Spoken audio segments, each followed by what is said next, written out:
The Blackberry Z10 is BlackBerry's first real attempt at a new consumer smartphone. As you can see, design-wise on the right side is just a simple volume rocker with a voice action button in between. The front face has no buttons, just the BlackBerry logo and a lot of bezel. The left side has a micro USB port here and micro HDMI above it. On top is just the power button, a microphone, and 3.5 millimeter headphone. And on the bottom is just a speaker. One cool way to start up the phone is even from sleep, you can use the swipe gestures. You just swipe up from the bottom, you get this cool fade effect, and you can unlock the phone. From here, you go straight to your recent apps screen. This is basically your home screen. Every time you swipe up to exit an app, it's going to go straight to there. You have to swipe to the right to get to the rest of your apps. It comes with BlackBerry World, which is your store. It's laid out okay. I wasn't too thrilled with it. It has everything you need, though. They'll be building more apps soon. But the big feature really is BlackBerry Hub.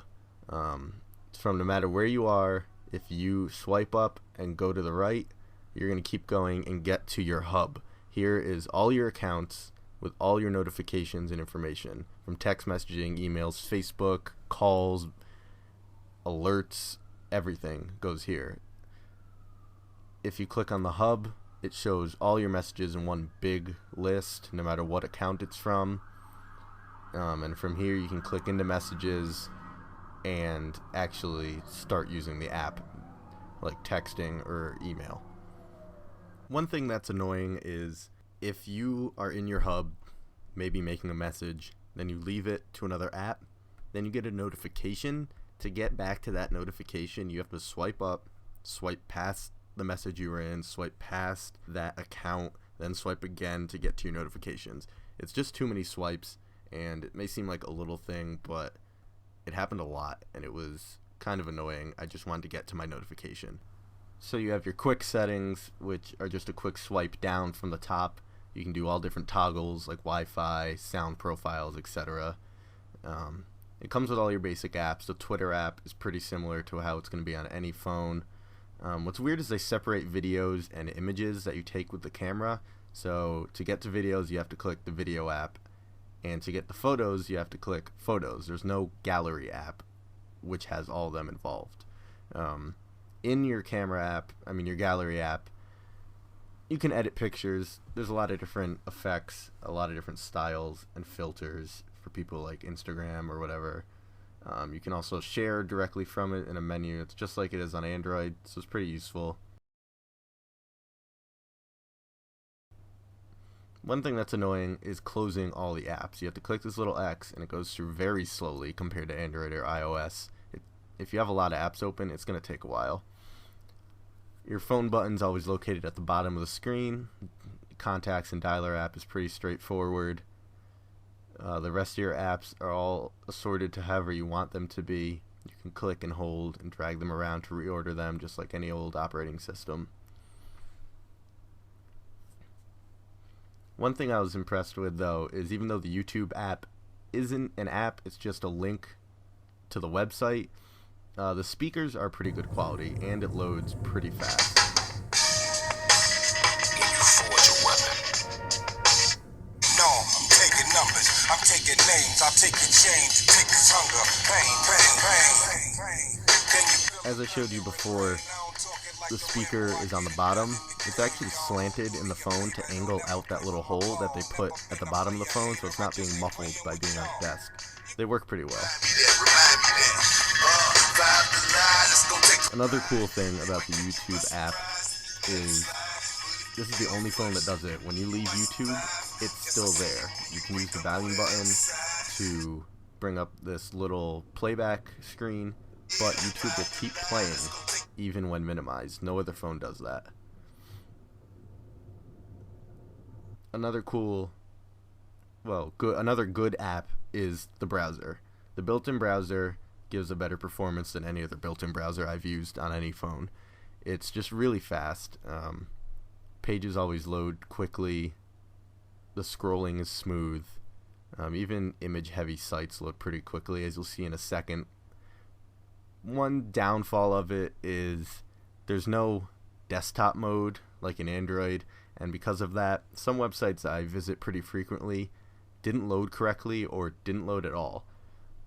Hopefully they can add a software update to maybe fix some of these flaws, because the browser is really fast and I overall was pretty impressed with it. The Verge usually takes a long time to load, but it did a pretty good job here. And considering you don't have to download and install Chrome to update the stock browsing app, I think they did a good job. The stock browser also benchmarked really well compared to other mobile browsers, including Chrome, Safari, or stock Android browsers. See, as you can see in settings and everything, there's no browser mode to change your viewer agent. It's just mobile, and that's it. The calendar app's pretty straightforward. It looks like it does on any phone, except maybe Windows 8 looks a little different, but it works really well. It's got all the features you need. It also lets you click on an event and it'll show emails it thinks are related. It got some of my school emails on the wrong classes, but it was still pretty cool. The built-in note-taking app just lets you create lists, to-do lists, file them according to folders. Blackberry World has a lot of missing apps, but it's new. It's got more than Windows 8 probably. You can also rent songs, buy albums, rent movies, rent TV shows. So that was pretty good since it's a new phone. They've got a lot of different content available in their app store. Here is the built-in Microsoft Office viewer, so you can view documents, PowerPoints, Excel projects. This is just a pre-installed PowerPoint that tells you about BlackBerry and uses some fancy BlackBerry transitions. The Maps app works well. It got me where I was going. It locates you pretty quickly, but that's about it. There's no extra views except traffic mode. There's no satellite mode even. It's only map mode. There's no aerial view. There's no layers. There's no extra features like in Google Maps. It's just navigate to where you're going, and that's it.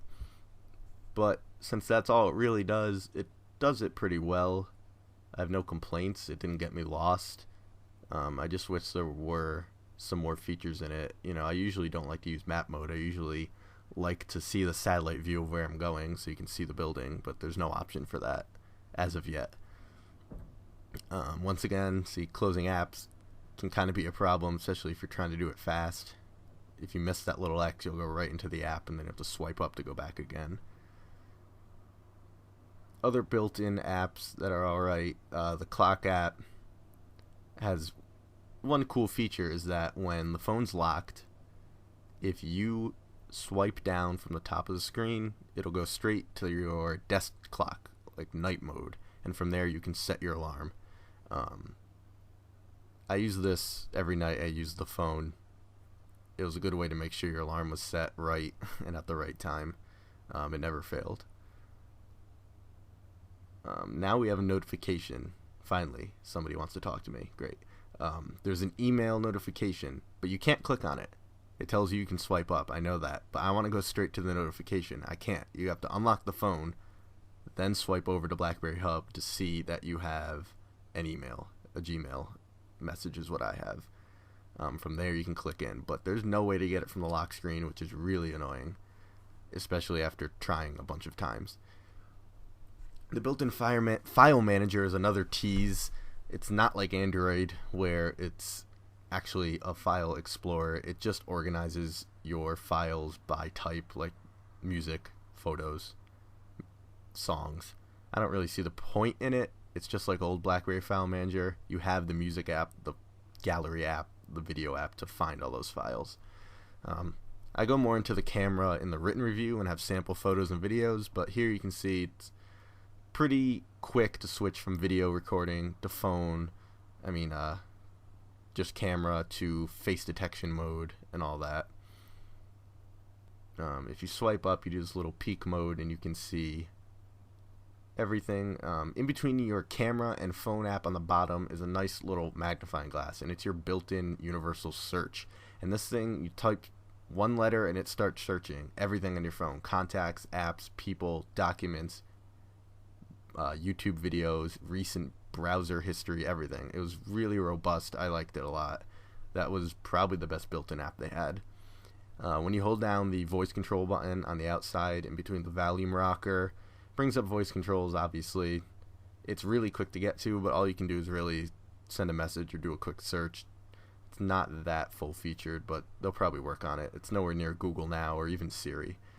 The last thing is the keyboard. I remember BlackBerry talking about the predictive keyboard since they announced BlackBerry X a couple years ago. As you can see, above each letter as you start typing, words start to appear that they think you need to type next or going to type next. If you swipe up instead of clicking on the letter, it'll type out that word for you automatically.